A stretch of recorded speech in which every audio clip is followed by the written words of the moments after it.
Welcome back to the Untitled Games podcast. I am your host, Ricky.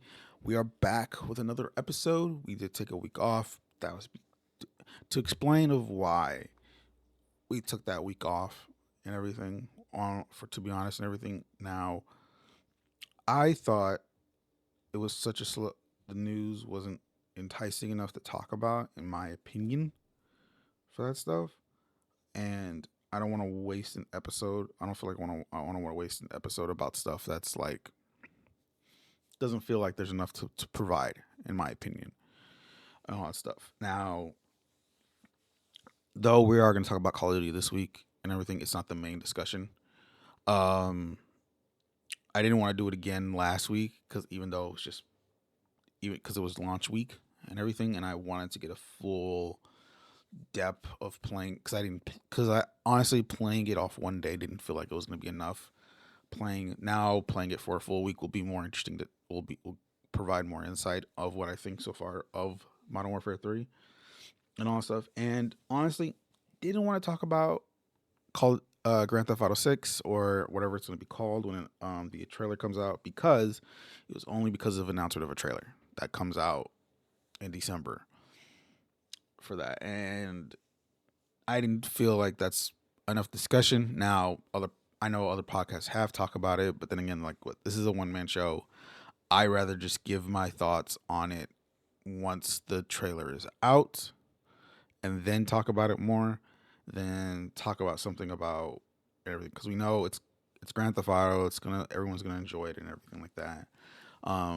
The one thing I can say right now about it, from hearing it from listening to other podcasts talking about how if this was at the Game Awards, which is our big topic this week, um, we'll see what it would probably most likely overshadow the whole Game Awards if the trailer came out that same day. I don't know, and everything. We'll see what happens for that, because I'm just thinking that it's a great spot. I feel like December of all times is a weird place to bring out a trailer of this magnitude of a game. But other than that, that's neither here or there. Anyways, again, this is the Untitled Games podcast, where we talk about games and all stuff. That's the biggest everything that's here. For that, talk about, and you can catch us Saturdays, mostly every Saturdays, and everything. And where you can catch us here on YouTube for the video and audio if you're on YouTube Music, for and in all other audio services such as Apple Music, Apple Podcasts, Spotify, and Amazon Music, to name a few, them for that stuff. Okay, begin. Yes, from the YouTube side, we are both on YouTube proper and YouTube Music for on the podcast side of things and everything. Now, if you're asking for to provide a question, answer to a question that probably some people will maybe talk about if they ever hear this, why don't I mention Google Podcasts? Well, as of, I think it's going to be early 2024, Google Podcasts will be shutting down. All podcasts will be shifting over to YouTube Music. So, with this being a brand new podcast in general and everything, under a new feed and everything from what I've previously done before, I made a decision to not include Google Podcasts, since of the fact that everything will be moved over to YouTube Music, and since they've already begun the process of being able to make the podcast video, the YouTube version, a podcast. I can just do it all in one go right there instead of having to do it separately and everything. So, and I don't have to deal with migration stuff and everything like that. But yeah. So once we get to that, that's how it is. We're gonna be able to do this stuff. So yeah, that's why we're not on Google Podcasts. Everything's gonna get shifted over to YouTube Music once it shuts down. So there's no point of starting it and on Google Podcasts when everything's get moved over, anyways. So best bet is just get everything set up under YouTube Music already, which is already started once we started this podcast. And but yeah, for audio, for podcasts, if you're a podcast listener that does more of the audio side of things, Amazon Music, Apple Podcasts, Spotify, and YouTube Music, if you because it does provide the audio background audio stuff features to that too, for that stuff. Yeah. But anyways, you know what? Let's just jump right into this. We're gonna be talking about the Game Awards. Just the past Monday, November 13th, is when the Game Awards announced their nominations for this year, and of course, there's a total of one, two, three, a little over 30 categories have been announced, and I will say, in my time of experiencing the Game Awards since it started, well, this version of it in particularly, um, never once I've been more anticipated of a nomination show than I am the actual show itself, due to the fact of the numerous of games that have come out this year and everything like that. We've had an amazing 2023 for when it comes to gaming and all that stuff, and that ranges from Hogwarts Legacy to the Resident Evil 4 remake to Diablo 4 to Tears of the Kingdom, Starfield, Alan Wake 2, Spider-Man 2, Baldur's Gate 3, to name a few. The Dead Space remake to begin the year, Hi-Fi Rush, the surprise hit of this year, to name some games and all that stuff.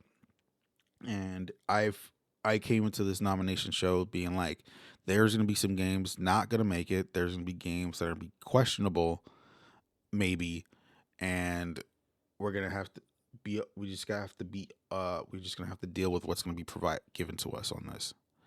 And lo and behold, when I saw this show, when I watched the show, if you've gone to my TikTok, I recently posted what I thought were the options. What were the we did the Game of the Year one.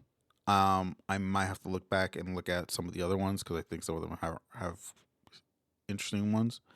We're not gonna go through all the categories. We're probably just gonna go through a few of them. Game of the Year, of course, is gonna be most of the big discussion for this, and we're gonna see what we can do now. Again, when I say this is a very, very interesting year for just on the nomination side, I'm not kidding. There are games in here that are questionable. There are games in here that are games that are not in here that feel like they should be worthy of things. And but again, like I said, this is one of the best things about gaming this year in particular. There's so many good games. And for Game of the Year in particularly, like it, I had to think it. I had seriously thoughts about like, is this the right six nominations for this category? Let's and everything like that. Do I feel like this got snubbed? Do I feel like this should have been there and all stuff? And after constantly thinking it through throughout the whole week, I can go on and say like, I this six is fine and everything like that. Is Can some be replaced with other games? Of course, but at the same but do I feel, and I thought about it, well, would I feel right about that of depending if something got knocked out? Yes, at the same time. That's because that's what makes this year so great for gaming and all that stuff and everything like for that stuff. But that's neither here or there. I've come due with what's provided here and all that stuff, and what's gonna be what we're gonna look forward to this year in the Game Awards for this coming year. I think the plan is we're gonna do a watch along this year again. I've done it before just for fun, but we're probably gonna do it again. I think this year we're actually gonna, since now that multi stream is a big thing now. It's now open. We're probably most likely. Usually I've done it on Twitch once. I did it on YouTube a couple times. I think this year we're gonna do it on both at the same time. So we're gonna do Twitch. So we're gonna do YouTube, Twitch, and then we might do TikTok. I don't know. I'm still debating if we're gonna do TikTok on that one for that. So just to see how it goes and everything. But yes, but that's the plan is we're gonna do a watch along of the Game Awards. We're gonna watch all that is there, all anything that's cringy, awesome, and react to what particular nominees that they'll present, categories that do get presented for this year and all that stuff throughout. Because most of the times with the Game Awards, it'll be certain categories that do get actually presented. The rest of them will go through. They'll go through them and everything, and then provide the winners already automatically and all that stuff, which is it's fine, but at the same time, it's just like you want to make sure everybody's getting that. Everybody's getting the recognition in some way, but we'll see what happens. Some of these categories do seem so spread out. Some of these can get combined, in my opinion. Um, but yeah, let's get started with some of this stuff. We're gonna talk about nominees. I think we're gonna do a separate video of me voting for the nominees and everything. I have an idea already of what I want to do with it because from what I found out, what the way different ways you can vote now. So there's one particular way of doing it that makes me want an string of trying to get it going and all that stuff. So we're gonna do it on a video on YouTube to check that out. So be sure to keep an eye on the YouTube channel if you haven't already. If you're checking this out on YouTube, be sure to like and subscribe to the channel to know when that goes available. So let's start with I'm gonna start with our first one, which is most anticipated game. And on the subtitle, they call it anticipated game, most anticipated, recognizing an announced game that has demonstrably illustrated potential to push gaming medium forward. They put Final Fantasy VII Rebirth, Hades 2, Like a Dragon, Infinite Wealth, Star Wars Outlaws, and Tekken 8, and all that stuff. All these games are hopefully, with maybe the exception of maybe Hades 2, are planned to come out in 2024. For this, I feel like though these are a good selection of games, I feel like there are games that have been missing out on stuff. We have a ton of selection of such as Hellblade 2, Avowed. What else? What else? What else? What else? What else? What else? What else? We have a bunch of stuff. Oh my god, I'm forgetting games already. I knew I meant to check this out and all this stuff, but it's a stacked. This category in particular, I feel like it's stacked with the five or with the five here already, and then whatever's after that. After because I named a few already that's gonna hopefully come out in 2024. But I wonder I have a issue of who's gonna win this, really, because I feel like it's up in arms, in my opinion. Do I think and all that stuff? We'll see how it looks and everything for that, but that's neither here or there. And the interesting about it, like a Dragon and Tekken 8, they come out in January. I guess okay. And all that stuff that's how they float it. That's how they're gonna float it. And all that stuff. The games are in January, but the thing is, like, I feel like they could expand that out to because like I said, most of those games are in 2024. The majority of those games are in 2024. You could at least be how about if we expand this out to future, like it's anticipated and all that stuff. And I think you could do at least the next 2 years of what games might be coming out in the next 2 years, at least, if you know how far back they go. But yeah, that's neither here or there. And everything. That's how I think about it. Next is we're gonna work on 3 categories together, and that is best multiplayer, best ongoing game, and best community support. Now, for best multiplayer, they put Baldur's Gate 3, Diablo 4, Party Animals, Street Fighter 6, Super Mario Brothers Wonder. And then for best ongoing, they put Apex Legends, Cyberpunk 2077, Final Fantasy 14, Fortnite, Genshin Impact, and best community support goes to Baldur's Gate 3. Baldur's Gate 3, Cyberpunk 2077, Destiny 2, Final Fantasy 14, No Man's Sky. Now, this category particularly for how I always believed of it, of being a multiplayer side centric categories. and all that stuff, and particularly more on the live service side of things, providing updates and providing content on a consistent basis and everything like that. And I always thought of these three categories more of the multiplayer side of things, only the multiplayer side of games and everything. The one thing that weirded me out already, what already confused me already, was Cyberpunk being best ongoing game. Now I get the game since the game came out in 2020 and all that stuff. And when it launched, it it was bugged. It was buggy. Though I when I played it on Xbox, it was fine for me so far at the time. But I decided to stop playing until I felt like it was a decent, till like they've get hit it to enough where they feel like it they think it's more playable for them.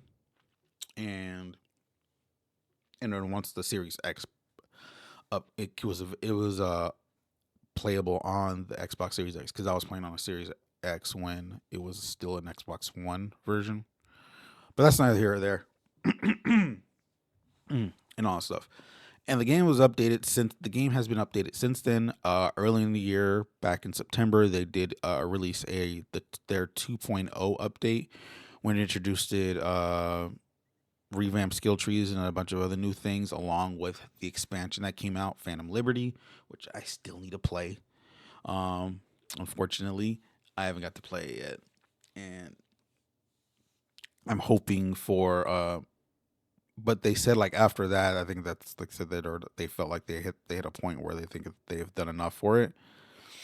So I guess it's in some ways it does provide a point of ongoing in a way, and then community support. I feel like that here's the thing: transparency and responsiveness. Somewhat is that's the one thing about community support is transparency, responsiveness. It's okay. It's been all right with it in my opinion, based from following the game so far.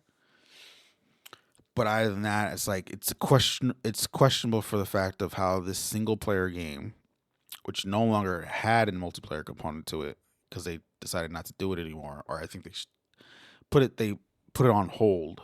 All stuff from the best thing I can remember and all that stuff. And though it did get, I don't know if patching because it's more patching a single player game to be more exact and all that stuff. Because should consider being something ongoing in a way, in my opinion.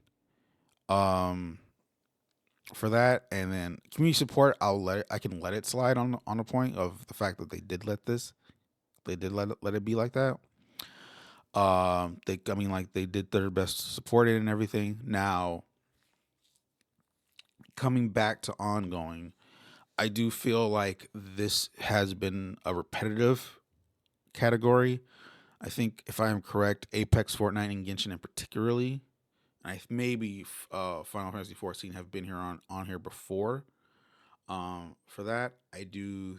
There are other particular games similar of of what they are on a live service perspective that should have been on here. I think for my personal opinion, I think two games in particular I think that should have been on here for ongoing and community support is both Halo Infinite and Overwatch 2. Yes, how Overwatch 2 started was a bad thing, but I think they felt like they've throughout the rest of the year they've done a lot to make that game something. And I I wonder if how the committee that selected these games were at least considering those in some form or manner, because like the fact that like I have nothing, like again, I have nothing against Apex, I have nothing against Fortnite, I have nothing against Genshin, and I have nothing against Final Fantasy 14 and all that stuff. I play Fortnite, I play Apex, Final Fantasy. I respect of what the game has done and all that stuff, and Genshin too for it being a big hit that it is. But at the same time, it's like it has to be something that and it says that it evolves and all that stuff. I don't feel like Apex has done enough to evolve in some way since in the last couple seasons. for that. Gitchin always feels the same. Fortnite, of course, you can Fortnite is Fortnite. They always do something different in some way for that too.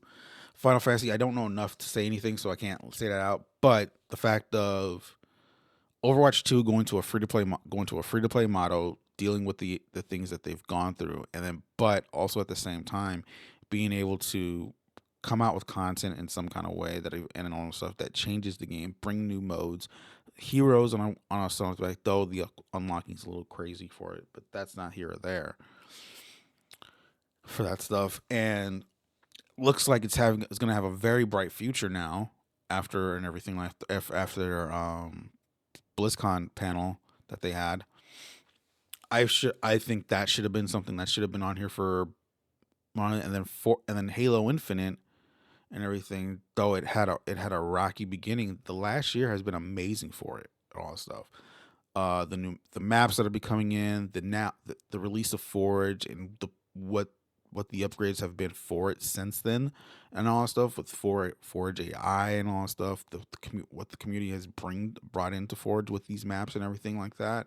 There is literally like so many different things that's in there, such as there's a battle royale that's made from Forge. There is a Halo tabletop game within Forge itself and everything. And everything like that is amazing. And the recent season 5 has been a blast. Everyone's been having a blast with it and everything like that for that. And it sucks for the fact that it's not getting acknowledgement in some way and everything.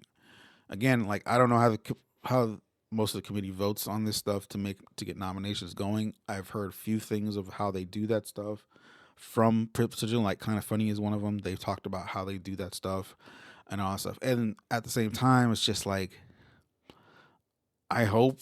I mean, it's like if you're going based off a game you play, that's fine. If there's a category here that's like you're not sure of games you don't played and all that stuff, like at least to me at least follow the room and like understand of what's going on and all that stuff. That's why it's like I've played Halo. I've played Halo this year and all that stuff, but not to the T of like it's on every day. But I've paid attention to how the community has reacted to the last couple seasons and all that stuff, and it's been all but praise for that stuff. And then you do see 343 responding back to everything like that and all stuff.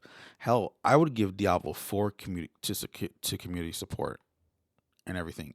Just how rough. See, even though season 1 was rough for them and all stuff, they responded back to it along the way, and they've like responded back with they responded back with it with how the current season is now and everything. I believe that should get something for.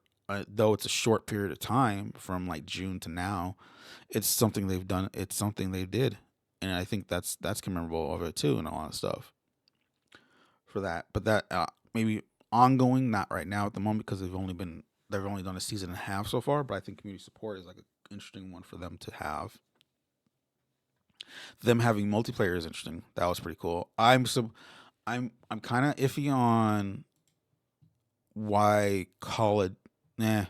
I want to say why Call of Duty didn't get multiplayer on here and all that stuff. Though, like I haven't Baldur's Gate 3.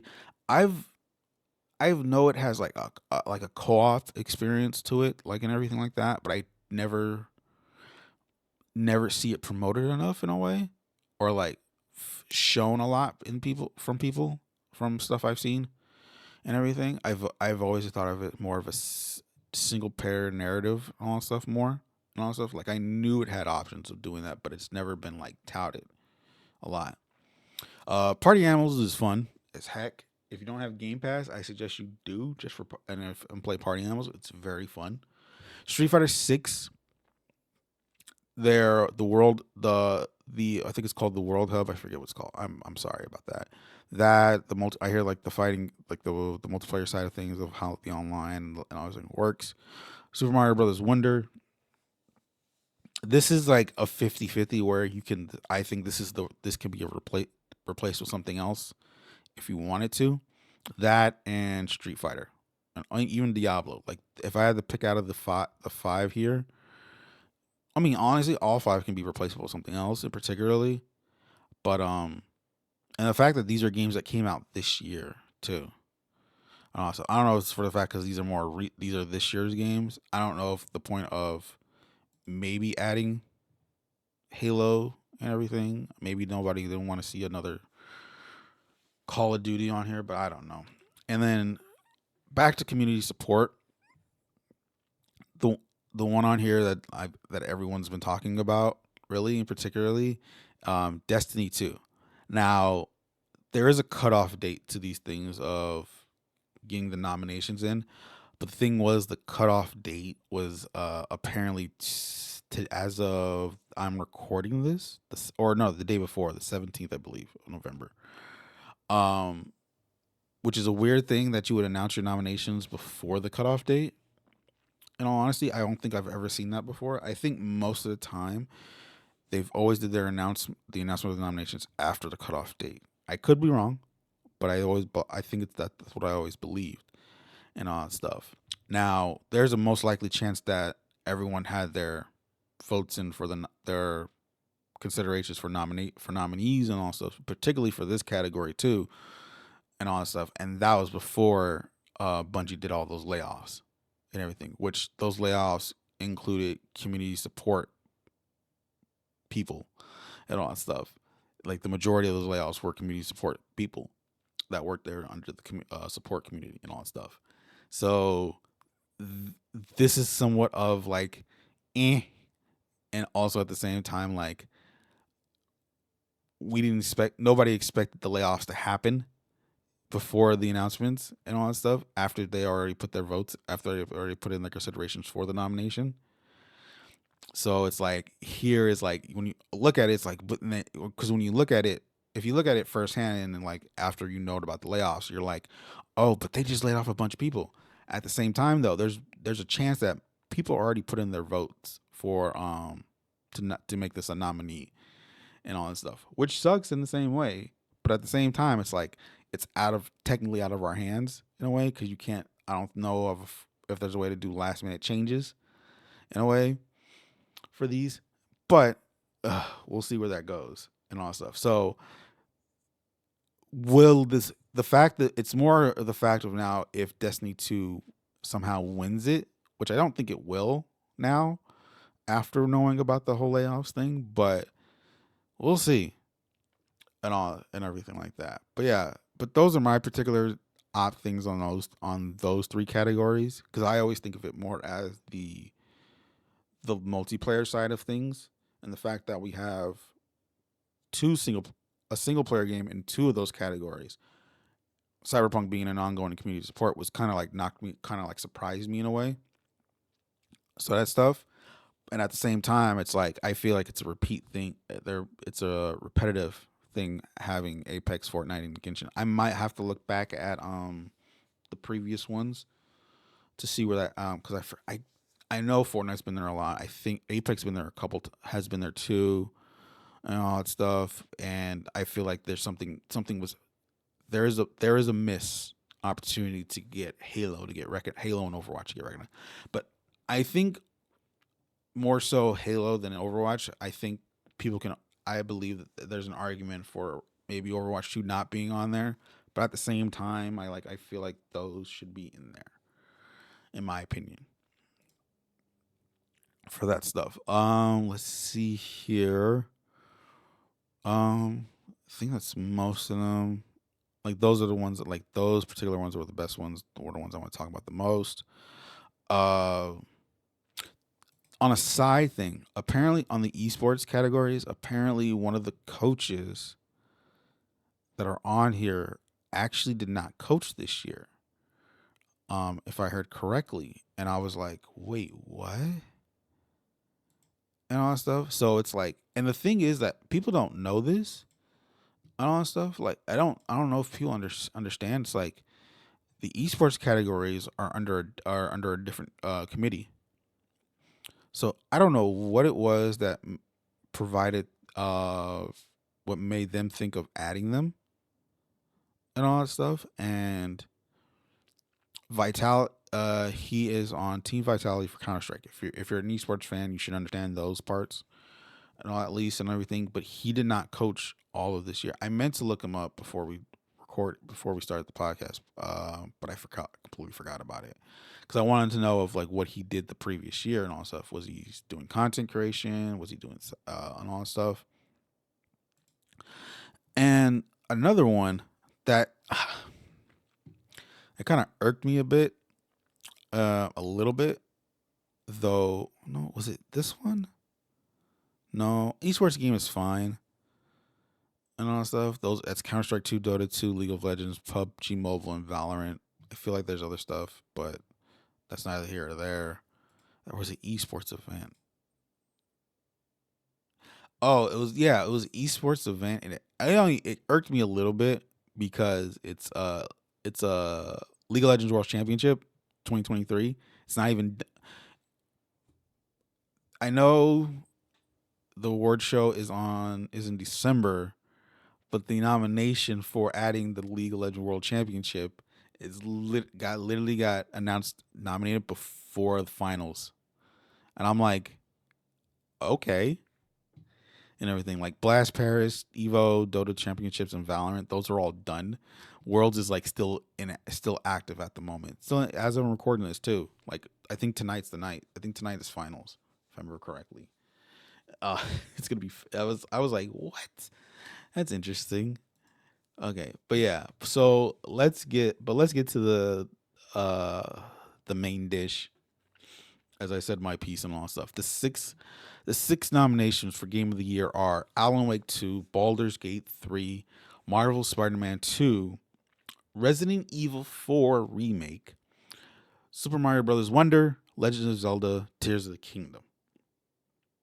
Now, out of the six, there are other titles that are missing out on this, such as like Hi-Fi Rush, Dead Space Remake, Starfield, for those ones in particularly, and a bunch of other ones: Hogwarts Legacy, Star Wars Jedi Survivor, Diablo 4. If you count of just based off how that went off. Hell, I'll probably even give people are not gonna like this. Assassin's Creed Mirage deserves somewhat not of credit of that in my opinion for that. And but at the end of the day though, like looking at this again, as we talked about this in the beginning of this topic, the six here are are good picks no matter what and everything. I've played one, two, three, four out of the six.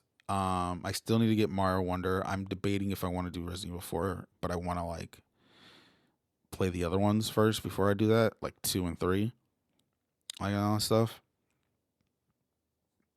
and everything. And I have the one topic that's been out there for this category was like, should a remake be considered game of the year? And I completely forgot that another remake within the Resident Evil franchise, Resident Evil 2, was nominated for game of the year that year it came out, which I think was 2018, 2019. I could be wrong on. It's somewhere in between those two, and that got nominated the year. That got nominated got Game of the Year in the Game Awards. So it's like, so you look at it, it's like, okay, so it looks like they know what they're doing and all that stuff and everything. Do I believe? Now the one current discussion of one game in particular is Starfield. Now I love Starfield. I haven't beat it yet still and all stuff because there's so much to do in that game and everything. And I made that decision of like I'm gonna still play it, but it's like I have to focus on these other. I want to focus on other games still and all that stuff. I think it deserves a nomination and everything, but I'm fine with it not getting it at the same time and all that stuff. There's other categories here that could have been awesome for it to be in too. For that stuff, for all that stuff, but I think what needs to happen. I think that it's like everything is deserving, no matter what. I'm not upset of this because at the end of the day, this is just based off an award. This is an award show, And though it's voted 90% media, 10% fans, I know that hopefully the fans vote with what they believe is what it is. I don't. They shouldn't just vote what the popular pick is, in my opinion. Because of course, the favorite to win this is Boulder Gates 3 and all that stuff. Though I do feel Alan Wake 2 can give it some competition, in my opinion. Though the fact that the downside of Alan Wake 2 is for the fact that it's on the PC side, it was only it's exclusive to Epic Games Store. That's because Epic Games is publishing the game. It only had a digital release for that. Secondly, which is not a big deal, but at the same time, you would want a physical thing to that way people can see it that don't buy digitally or don't pay attention a lot in the gaming world. Because I'm playing Alan Wake 2 and I'm loving every minute of it, though it scares the living crap out of me and everything every time when I play it. But I'm intrigued and I'm enticed by it and everything and all that stuff. So it's like I'm loving it. I've played the beginning of Baldur's Gate 3 so far, and I've been very intrigued by it of how you play that game, because it is Dungeons and Dragons focused and everything, because it's literally D&D and everything, and I'm not used to that kind of stuff. But I've enjoyed what I played of that game. Spider-Man 2. If this was another year where less competition, I think it could win Game of the Year. Stuff, and that's the same thing that goes with Legend of Zelda. I haven't finished that yet either, unfortunately. That's because so many games came out, and but like I said, I feel like you can, it has the opportunity of winning it, but I think if people paid attention to Alan Wake 2 more, and then though and Boulder Gates 3 being a heavy favorite, it's kind of top. It's the tough one. Like I still can't decide on who to vote on, in my opinion, on my for me and myself.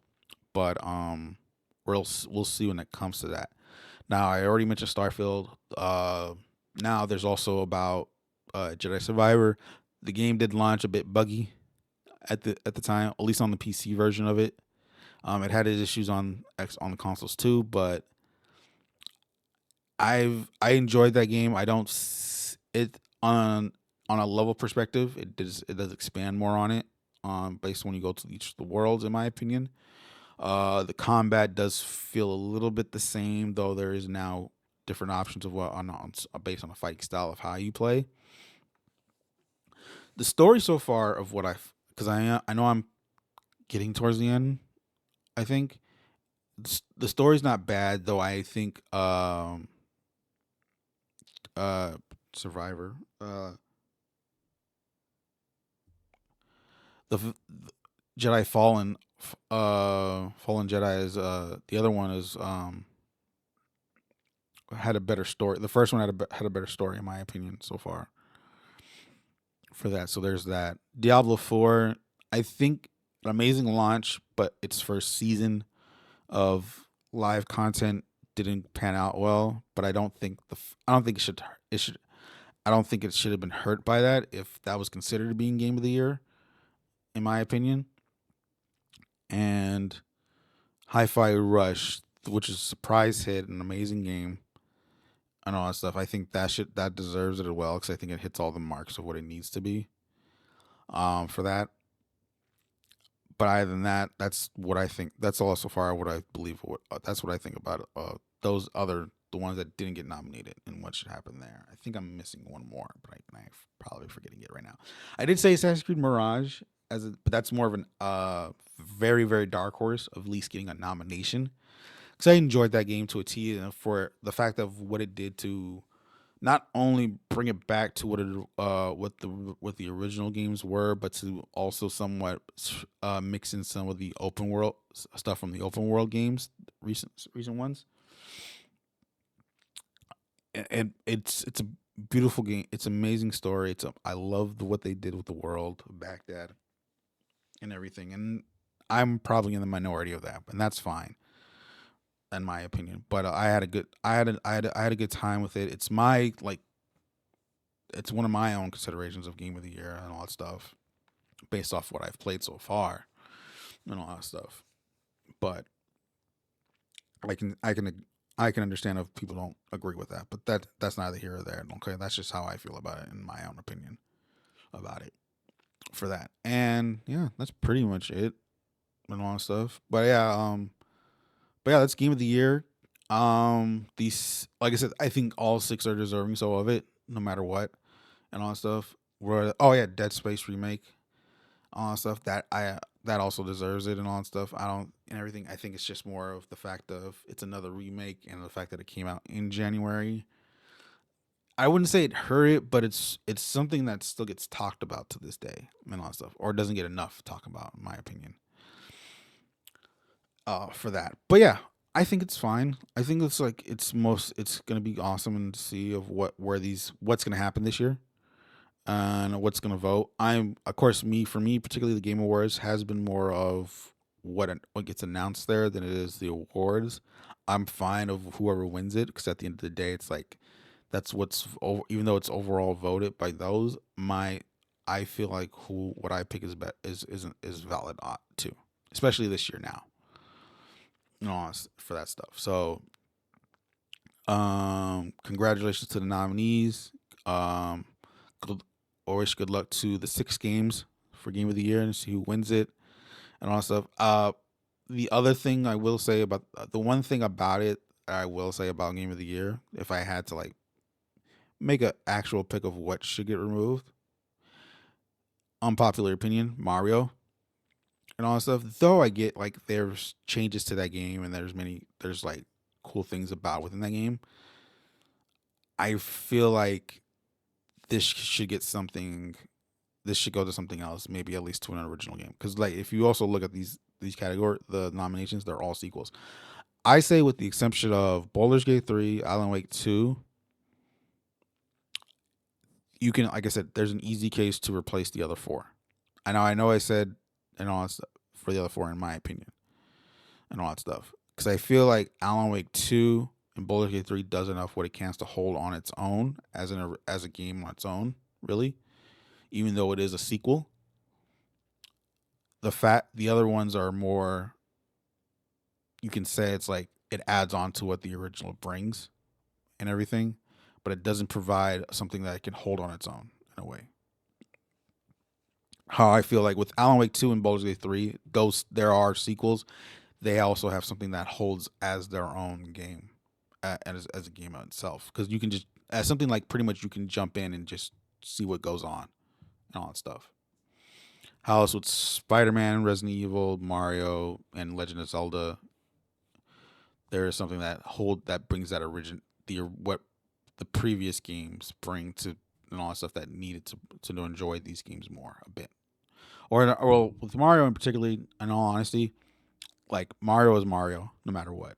And though it's a fine game from what I hear, I still believe for the fact that something else should be in there in its place in my opinion and all that stuff. But again, this is what the nominations are. I'm totally fine with it and all that stuff and everything. But yeah, that's our top. That's the big topic. Let's get into some other things real quick before we go ahead. Call of Duty Modern Warfare 3 and all that stuff. I gotta say, now it's been a week since it are officially released and everything. So multiplayer and zombies are the two things we have to focus on right now, and for that stuff in particularly because of course for those who don't know, and we talked about it in the last episode, the campaign, and I'll say this again, the campaign got a 4 out of 10 from a media outlet talking about how there's not much there. Now, for me, I enjoyed the campaign for what it brought, for what it provided, and I'm willing to. I like. Will I play it again? Probably not. But then again, that's with mostly every Call of Duty campaign. I never go back to them and all that stuff. But at the same time, it's like I'm fine with it. I'm not gonna make. There's nothing else to nothing considered to go to and everything like that. But at the same but that's neither here nor there. But let's talk about Call of Duty multiplayer and zombies. Sorry, I'm trying to like find something real quick for those who are listening right now and everything. My apologies for that stuff, but and everything. So what we're doing. So let's start with multiplayer. I will say like again. I think I even like tweet. I did a TikTok talking about how I did a stitch off of another one that was talking about how Infinity Ward should stay away from Call of Duty now, and I came in with more of like talking about how like I've been because I fully started playing Call of Duty again like it's been a like I played it all a full year since Modern Warfare 2019. I started playing again like in Black Ops 4, but that was the more you play for the first few months and you stop right after that kind of thing, which ended up happening with Black Ops 4. But Modern Warfare 2019 was pretty much the first Call of Duty, but since then is like the game that was like where I play out from beginning to end throughout that full year and all that stuff. And then that's because like I actually liked the multiplayer at that time. Warzone came out that following year and all that stuff. And it's been the same thing. Black with Cold War, Vanguard to some degree, and then now Modern Warfare 2 last year. And I will say I think on the multiplayer aspect it is the most fun I've ever had. I'll admit and everything, and that's playing by myself too. Oh, for yourself, Ayo, what? Wait, excuse me. I've had a fun time with it. The maps now that I've been playing more of the other maps now, else that are from the original Modern Warfare 2. They're pretty cool. They're nice to see. They're not and all stuff. I love how how big and small like the sizes of them. They're different. They're very nice. To what I believe in my opinion and all that stuff as a first time playing them. For that, uh, when we come getting into this, first thing I want to talk about is the whole UI thing. I want to get this out the way now. I've I've always known that this was going to be the route of where this is going to go. Ever since even before Modern Warfare 2. Like Modern Warfare 2 like kind of like confirmed it, like was like raised the thoughts even more and then pretty much now like confirms it. But between Modern Warfare 2019 and Vanguard and all that stuff, and then the release of Warzone. Well, okay, how about this? How about the release of Warzone and then on with the games after that? Particularly on the console side of things, there was an issue. There was always an issue for the fact of when you want to go from the Call of Duty game to Warzone and all that stuff and everything. And this is like particularly if you're playing like pretty much if you're only playing Cold War or Vanguard. Modern Warfare 2019 not so much of an issue really because it was all within that game file. If you're playing on console, when it came to Cold War and Vanguard, they were separate. Those were separate games and all that stuff. And then Warzone was technically still under the 20 Modern Warfare 2019 game files and all that stuff, but you were able to not have the rest installed and just have Warzone. And then say if you wanted to play, if you're playing Cold War, whether it be multiplayer zombies or anything like that, and you wanted to go to Warzone, when you get to the main title menu of that one or even Vanguard, and it gives you the option to go to Warzone. But what happens though, it cuts you out of the game and it takes you into the game files for Modern Warfare 2019 because that's where Warzone is on console. I don't. It's not much of an issue if you're playing it on PC as much and everything. But the console though, there's a big gap to get from Black Ops or Vanguard to Warzone and all that stuff because it has to close the game to open the game and all that stuff. PC, it looks like there was from based off what I see because a lot of streamers are playing on PC. There's a streamless transition to it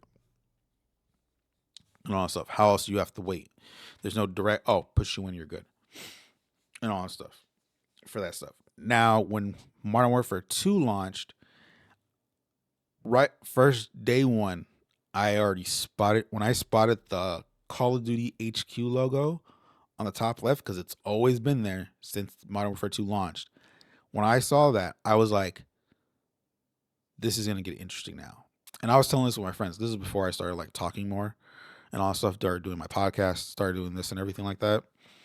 I was telling them, I was like, so you see how I told them, it was like, it shows Call of Duty HQ, and then look how everything's looking right now and everything like that.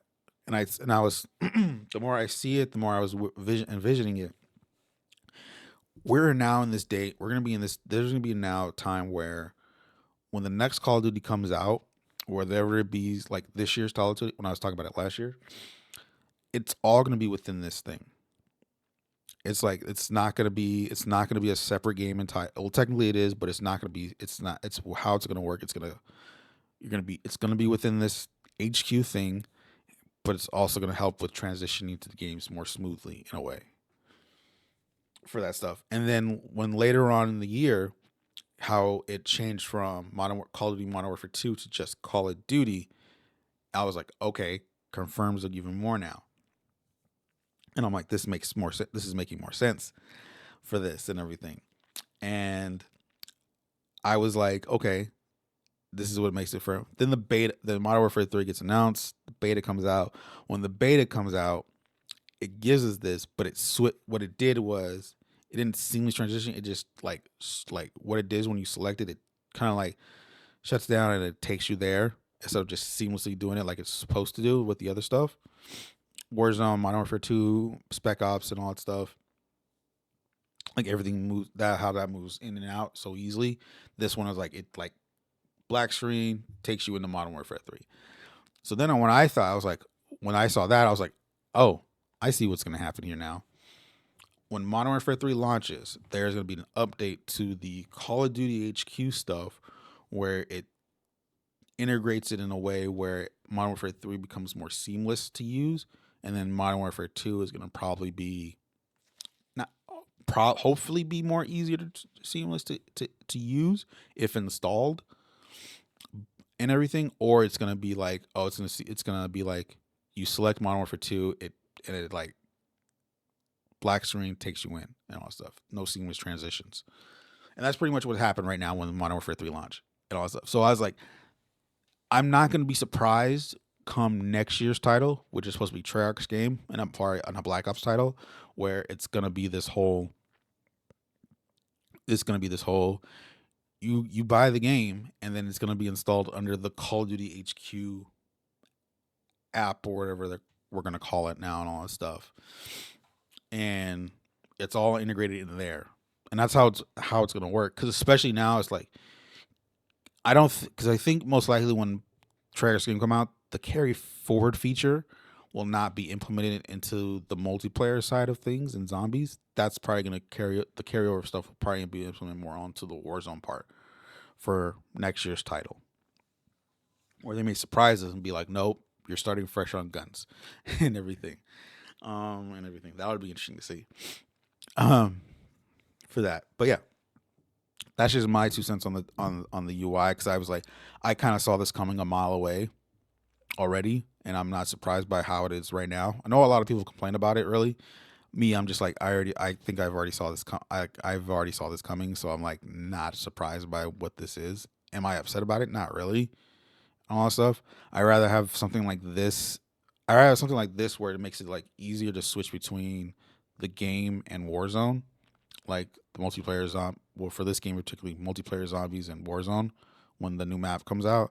That seamless transition than something of like having to have one game installed and another game installed to play Warzone, and then when it comes to switching, it does all this, cuts the game off to start it up when you can just literally just back out, go to the Call of Duty HQ hub, beginning stuff, go to Warzone, and you're in and all that stuff.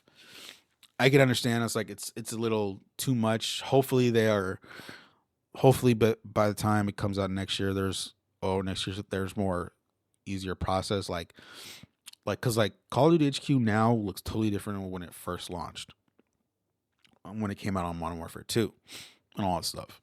So we'll see what happens for that. Now, on to multiplayer again and zombies. Now, this whole $70 DLC thing talk needs to get out the door now and all that stuff. Because you are when you're like, cause I think I talked about this for about Spider-Man, I think in particularly too, or just in general.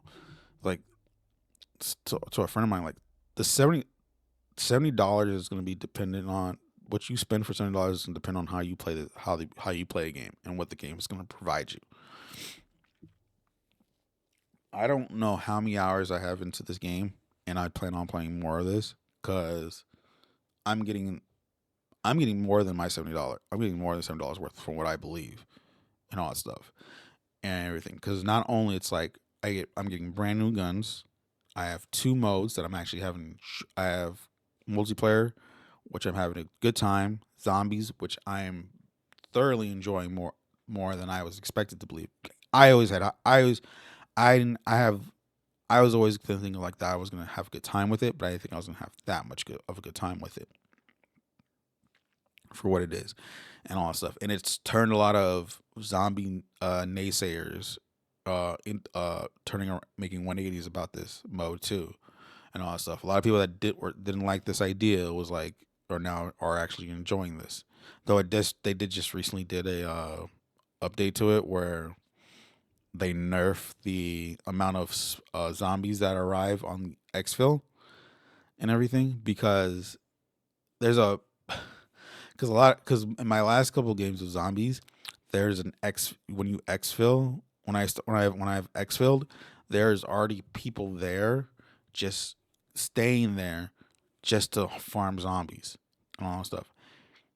First time it happened, that's fine and all that stuff. Second time it happened, I was like, okay. Third time it happened, because there was a lot that time. There was a lot of zombies on that one. I was like, okay, maybe this is a little too much and all that stuff. Like, I get what you're doing here, but come on now. Not a lot of people are happy with the nerf. Me, I'm just like, we'll see. We'll see how it goes and all that stuff. And I feel like there's other ways you could farm zombies, not just at the expo. But I don't know yet because I'm still more in the tier 1, somewhat tier 2 sides of things. I haven't gone deep within the map yet to tier 3 yet because I'm still trying to I've been trying to figure out ways to what to do and all that stuff. Still, because I'm playing more solo, I'm still having a good time and all that stuff. Especially now that I'm grabbing contracts. I'm getting in the way. I know I'm getting in the way of the land on the outer side at least to know more. And I've dabbled into the second tier part of the map, and then it is a little bit more. There's a difference of how it gets harder, so there's a difference there. So I'm enjoying that a lot for that stuff. I'm trying to I'm learning more about how to get certain things, such as perks, ammo mods, and all that stuff, the schematics and everything for it. I'm starting to learn that a bit more of how those work to get that stuff going and everything of what to do and everything. I have the majority of Act 1 done. I want to get all the story done because once you complete all of it, there's a skin you get and it looks amazing. So I'm very excited for that and all that stuff and everything. So yeah, I'm planning on playing more. Hopefully we can get some more. I'll get more time in this weekend.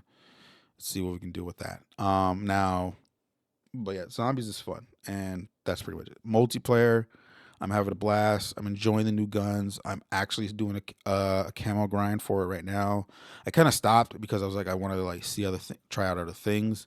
So, but I'm gonna get back into it because now I have to. I'm currently gonna do my level up for battle rifles, marksman rifles, and snipers,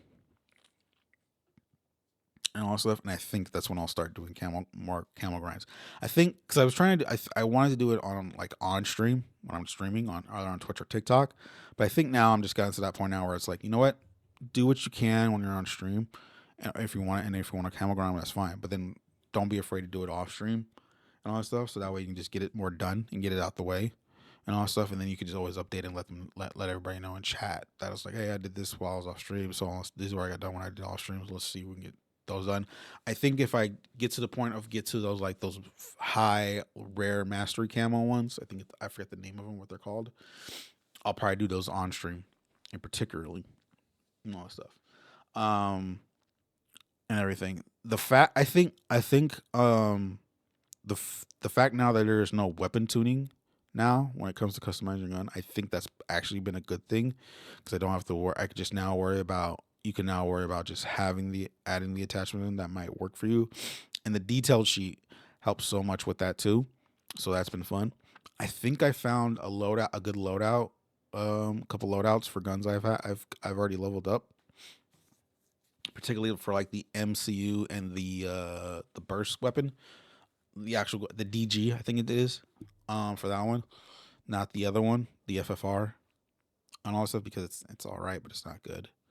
For that, so I'm trying to get because also I also get ready for the Warzone map too for that stuff. But I've enjoyed the maps. Map voting has been fun to see and everything because get to learn more. You get learn about people about like how people don't like maps, people just don't want to vote at all and all that stuff. And I'm just like, come on now, there's a reason we have this, so that way you don't have to deal with getting on a map that someone doesn't like or just gonna complain all the time about for that stuff. I just got back into playing Cutthroat again. Because I played a lot of that during the beta, and I'm playing it again now. And I've had a fun. It's still fun. I've had a good time with it. For it and everything. And then to get to like some of the stuff that like people are complaining about. One of the things about it was the arming unlock. It's a brand new thing that's added to Modern Warfare 3. Pretty much how it works is when you complete your daily challenges, it gives you the ability to unlock certain items in the game. Now, on paper, it sounds interesting because it gives you it's incentives of doing your daily challenges in some way. And what's cool about it also, if you complete your 3 dailies, how it works is once you complete your dailies, there's a bonus where if you win your game, it gives you that ability to unlock whatever it adds to that tally. Because there's some items within the armory unlocks where it takes more than 3. And all that stuff. Because some of them was like, oh, you just need to complete 3. Some you need to complete 5. Some you have to complete 8. Again, I believe it's a excellent feature on paper. I think the way of what's unlocking it makes it difficult is where people don't like it because it's not only so I think aftermarket parts were a cool thing of introducing it. But the thing is there's also certain attachments, certain weapons, certain kill streaks and stuff and perks and all that stuff that are in there and all that stuff where it doesn't feel like it should be in there. It should be more part of the level 55 grind of getting up to level 55 to unlock it and all that stuff. That's where I think where some of that what's in the armor lock should be in there. And I think what needs to happen is they probably need to rethink that needs to get rethinked a bit of what's in there and which can be enabled to unlock on all stuff such as like maybe emblems, calling cards, XP tokens and all that stuff. It doesn't have to be like an hour or something like that. It could be like the 15 minutes ones or the 30-minute ones and all that stuff. So that way it doesn't make it a big deal and all that stuff and everything. Maybe a rare hour one here or there for that. And hell, who knows? Like maybe a blueprint or a particular color skin for guns and all that stuff. So that way it makes it there's more incentive to it and all that stuff. The fact that there was like so many I think the aftermarket parts are fine in there in my opinion. For that stuff, but hopefully they've gotten the feedback of the armory unlocks, and hopefully they'll make those. Hopefully there'll be some changes I don't expect it. I don't expect it in season one. Maybe around maybe mid season one or season two, we'll probably see some actual changes and all that stuff. They recently did a change where now, regardless if you finish your daily challenges or not, each win will count towards will count one towards reach unlocking and something in the armory unlock thing and all that stuff. But I've completed mostly everything already with that I needed to get out there, get on there. I got all the guns, I got all the arm aftermarket parts, all the attachments. I think I need to get the kill streaks and the perks out the way and everything, which is not that hard. And the field upgrades, there's field upgrades in there too, and all that stuff. So I think like the perks, the field upgrades, and the kill streaks. I don't think those should be in there. All that stuff. On all that stuff. I honestly, thinking about it now, I wouldn't be surprised if the season one guns that come out in December are part of the armor unlock and all that stuff and everything, because that's where I think it'll probably get interesting of doing it if it's like that and everything. I don't know how that people will feel about that. I need to see it.